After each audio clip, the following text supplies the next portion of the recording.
wahlul 'uqdatam min lisani yafqahu qawli. Alhamdulillah, insya-Allah kita sambung kepada ayat yang kelima sehingga ayat yang ke-8 insya-Allah.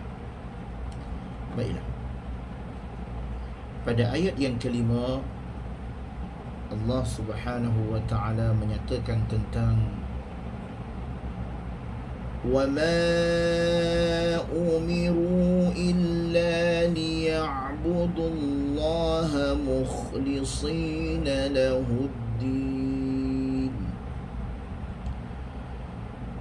Padahal mereka hanya diperintahkan menyembah Allah dengan ikhlas mentaatinya semata-mata untuk kerana agama, mukhlisina lahuddin, حنفاء ويقيموا الصلاة ويؤتوا الزكاة وذلك دين القيمة.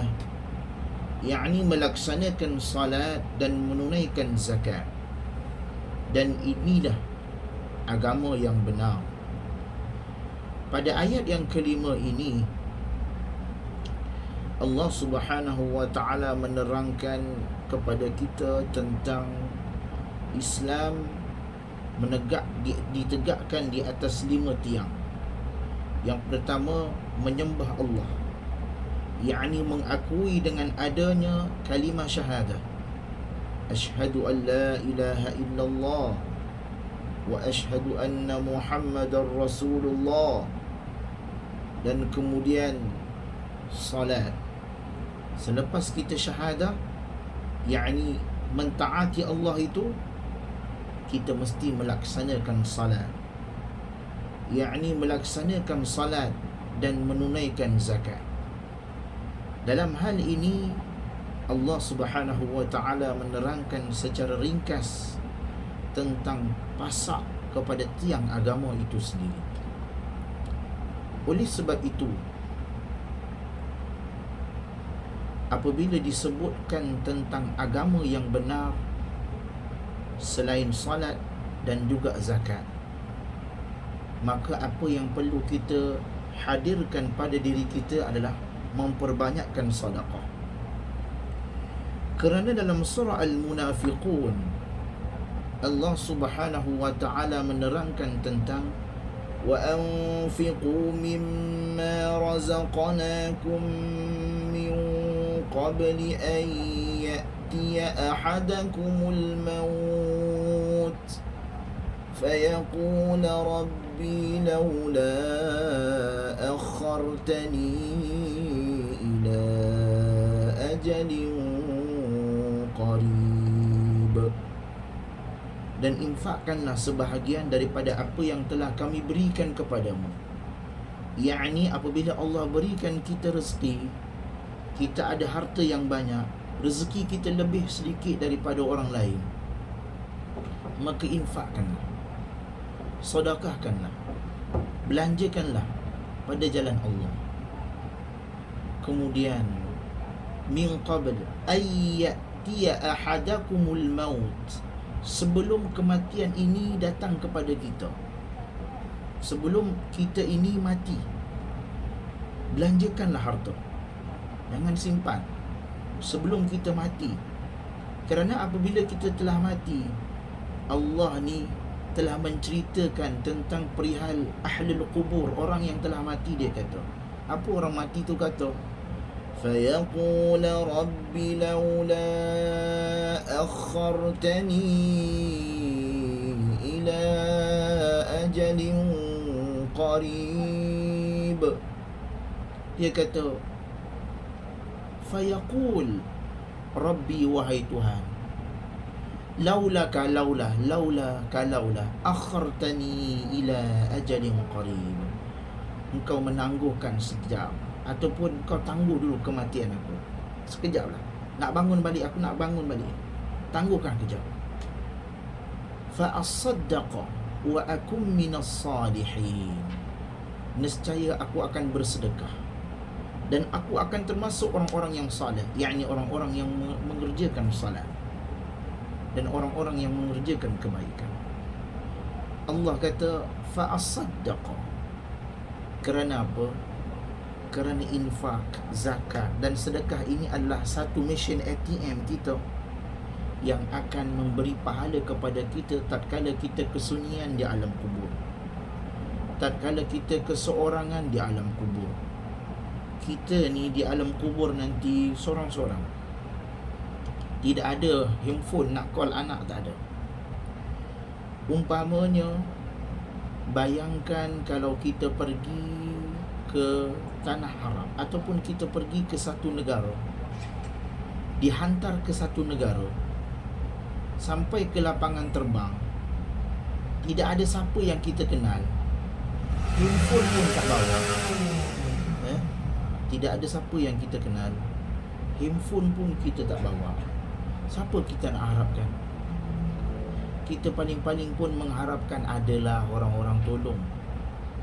Samalah, bahkan lebih dahsyat lagi di alam kubur. Apabila kita mati, anak, isteri, suami, cucu kita hantar kita di dalam di liang lahat, tanam kita, timbus kita di situ.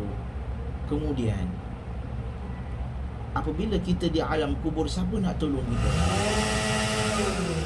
Siapa nak tolong kita? Siapa nak minta tolong kita? Kata itu kita tak ada telefon nak minta call anak, apa ya, nak baca ya, nak minta tolong apa, tak ada. Nak minta call cucu, tak ada. Saudara mara, tak ada. Siapa nak minta tolong? Itu amalan-amalan kita. Yang kita baca Al-Quran, sedekah, itu semua pahala-pahala kita yang menjadi amal kita dan akan menjelma untuk menerangi kubur kita. Itu itu belum lagi kita berada di padang mahsyar, dibangkitkan kembali, nak menunggu hari nanti dimasukkan ke syurga, ke neraka, perhitungannya panjang. Di alam kubur saja kita tak tahu bila kita akan dibangkitkan. Bayangkan kalau kita ada 1 juta, tak cukup. 1 juta duduk sampai 600 tahun, tak cukup. Bayangkan. Sebab itu amalan-amalan kita, infak inilah yang akan, selagi mana pahala, selagi mana sedekah itu dijalankan, infak itu berjalan, maka kita akan dapat pahalanya. Oleh sebab itu hari Jumaat ni jangan tinggal infak. Kemudian ayat ini juga menerangkan tentang asas rukun Islam. Oleh sebab itu, an Abi Abdurrahman Abdullah bin Umar bin Khattab radhiyallahu anhuma qala sami'tu Rasulullah sallallahu alaihi wasallam yaqul buniyya al-islam ala khamsin syahadati an la ilaha illallah wa anna muhammadar rasulullah wa iqamis salah wa ita'iz zakah wa hajjil bait wa shaumi ramadan, rawahul Bukhari wa Muslim. Daripada Abdullah bin Umar radhiyallahu anhuma berkata, aku telah mendengar Rasulullah sallallahu alaihi wasallam, Islam itu didirikan di atas 5 perkara: menyaksikan tiada Tuhan disembah melainkan Allah, bahwasanya Muhammad itu Rasulullah, mendirikan salat, mengeluarkan zakat dan mengerjakan haji ke Baitullah, dan berpuasa di bulan Ramadan. Oleh sebab itu, kita ada kesempatan kita pergi haji. Haji ini yang wajib sekali. Kalau ada rezeki lebih, maka rezeki itu boleh kita bagi ataupun sedekahkan kepada orang yang nak pergi haji. Cukuplah sekali saja kita pergi, ataupun umrah sekali saja kita pergi. Yang sunatnya nak pergi ada rezeki lebih, tak apa, tapi kalau boleh kita share ataupun kita sponsor orang-orang yang nak pergi umrah ni. Kerana apabila kita sponsor orang yang pergi umrah, pahalanya pun kita dapat. Sebab itu kadang-kadang di antara orang-orang yang Allah beri kelebihan rezeki yang lebih ini, mereka kena memperbanyakkan sedekah dan infak. Kerana rezeki itu bukan milik kita. Kerana semua rezeki itu akan kita kembalikan kepada Allah Subhanahu wa ta'ala. Kemudian setelah itu Allah menyebutkan tentang nasib orang-orang kafir. Apakah nasib orang-orang kafir ni? Innal ladzina kafaru min ahlil kitab wal musyrikin fi nari jahannam khalidina fiha. Sesungguhnya orang-orang yang kafir daripada golongan ahli kitab dan orang-orang musyrik. Sebab itu kalau kita nak berhenti, kita tak boleh ambil wal musyrikin. Kita kena ambil min ahli kitab. Ya? Ambil sebab ahli kitab dan musyrikin ini akan masuk ke dalam neraka Jahannam. Mereka kekal di dalamnya selama-lamanya. Khalidina fiha. Ulaika hum syarrul bariyah. Sebab itu mereka adalah makhluk-makhluk yang paling buruk. Hal tersebut kerana Allah telah memberikan untuk mereka pelbagai nikmat. Allah telah memberikan tubuh yang indah, akal yang sihat, cerdas. Namun mereka malah memalingkan penyembahan kepada selain Allah. Yakni mereka tidak mahu menyembah Allah. Mereka tidak mahu taat kepada perintah Allah. Bahkan sebahagian daripada mereka justru menyembah makhluk-makhluk yang lebih buruk dari mereka, seperti menyembah patung, memuja syaitan dan sebagainya. Sebab itu dalam ayat yang lain Allah sebut inna syarrad dawabbi 'indallahi alladzina kafaru fahum la yu'minun. Sesungguhnya binatang makhluk yang paling buruk di sisi Allah ialah orang-orang kafir, kerana mereka itu tidak beriman. Oleh sebab itu, seburuk-buruk makhluk nanti yang akan masuk ke neraka Jahannam, satu neraka yang paling dahsyat, yang paling besar, dia panggil Narul Akbar, neraka yang paling besar, yakni neraka Jahannam. Apakah pula kesudahan yang terbaik? Yakni Allah menceritakan tentang orang-orang yang beriman. Innal ladzina amanu wa 'amilus salihat ulaika hum khairul bariyah. Sesungguhnya orang-orang yang beriman dan beramal saleh, mereka adalah sebaik-baik makhluk. Ya, maknanya di sini apabila kita melihat mereka adalah hamba-hamba yang bertauhid, beriman, beramal saleh. Mereka tunduk patuh kepada Allah dan menjauhkan diri mereka daripada bentuk kesyirikan. Maksudnya kat sini, orang-orang yang taat kepada perintah Allah, dia salat, baca Al-Quran, berpuasa, berzakat, sedekah, buat baik, tidak mensyirikkan Allah, maka kesudahan mereka yang baik. Apakah kesudahan yang Allah janjikan? Jazaohum 'inda rabbihim jannatu 'adnin tajri min tahtiha al-anhar. Balasan di sisi Tuhan mereka adalah syurga Adnin yang mengalir di bawahnya sungai-sungai. Mereka kekal di dalamnya selama-lamanya. Sebab itu kita kalau nak ambil jannatu adnin tajri min tahtiha al-anharu khalidina fiha abada, itulah ibtida' yang paling baik. Walaupun boleh ibtida' pada khalidina fiha abada, maka ibtida' yang paling bagus adalah ambil daripada jannatu adnin tajri min tahtiha jannatu adnin tajri min tahtiha al-anharu khalidina fiha abada. Ya, maka yakni ganjaran bagi orang-orang kesudahan orang-orang yang beriman ni, dia akan ada air sungai yang boleh diminum. Dalam riwayat, air sungai itu boleh diminum, sama ada sebahagian daripada susu ataupun sebahagian daripada arak yang tidak memabukkan. Allah redha terhadap mereka, radhiyallahu anhum wa radu anhu, dan mereka pun redha terhadap Allah. Yang demikian itu, dzalika liman khasyiya rabbah, yakni yang demikian itu adalah balasan bagi orang yang takut kepada Tuhannya, kepada Rabbnya. Sebab itu, kesimpulan yang kita boleh dapat daripada surah ini, surah yang panjang. Mungkin di antara kita jarang menghafal ataupun jarang membaca surah ini, ataupun tak cukup nafas untuk membacanya, kerana ia merupakan surah lazim yang panjang. Yang lain semua pendek. Ya?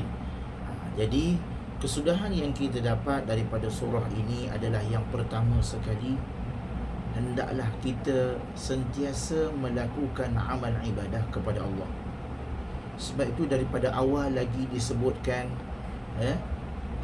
pada ayat yang pertama Allah menyatakan lam yakunil ladzina kafaru min ahlil kitab wal musyrikin munfakkina hatta ta'tiyahumul bayyinah.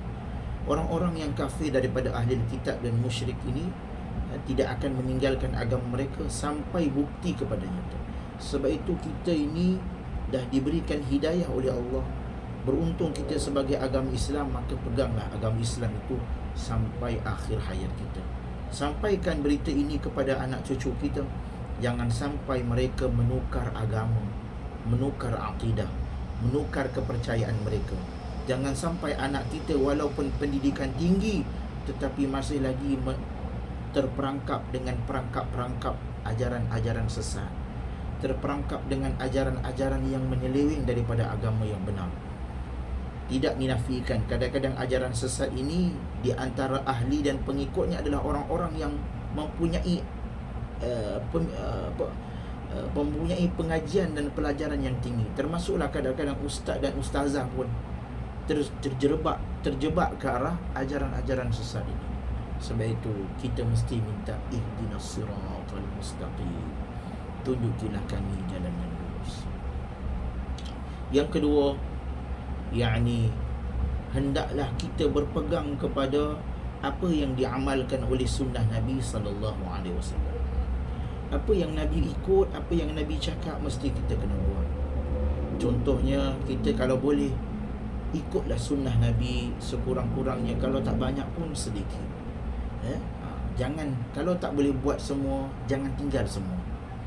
Sekurang-kurangnya jangan tinggal sunnah-sunnah Nabi SAW.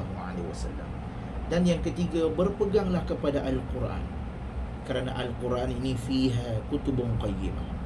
Jangan tinggal Al-Quran, kerana Al-Quran ini lembaran-lembaran suci yang terdapat di dalamnya isi-isi yang benar.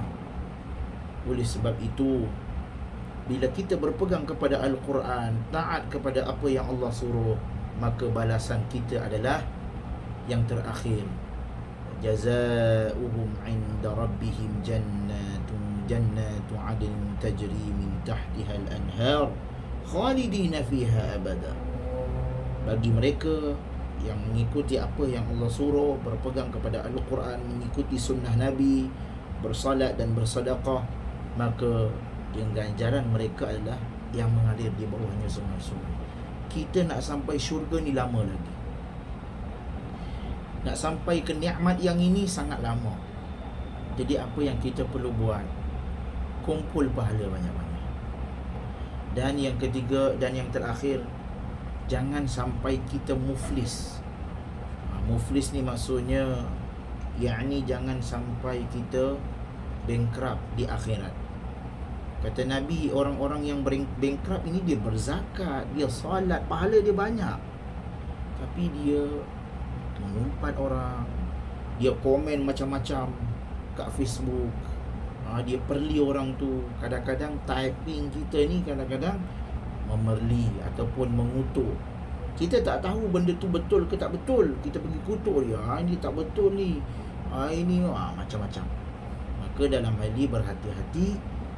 Mudah-mudahan akan menjadi kita tidak muflis di hadapan Allah Subhanahu wa taala. Wallahu taala alam. Mudah-mudahan dapat sesuatu yang bermanfaat daripada hari ini, insya-Allah. Okey. Baiklah, insya-Allah kita jumpa lagi. Subhanakallahumma wa bihamdika nasyhadu an la ilaha illa anta nastaghfiruka wa natubu ilaik. Walhamdulillahirabbil alamin. Insya-Allah kita jumpa lagi. Assalamualaikum warahmatullahi wabarakatuh.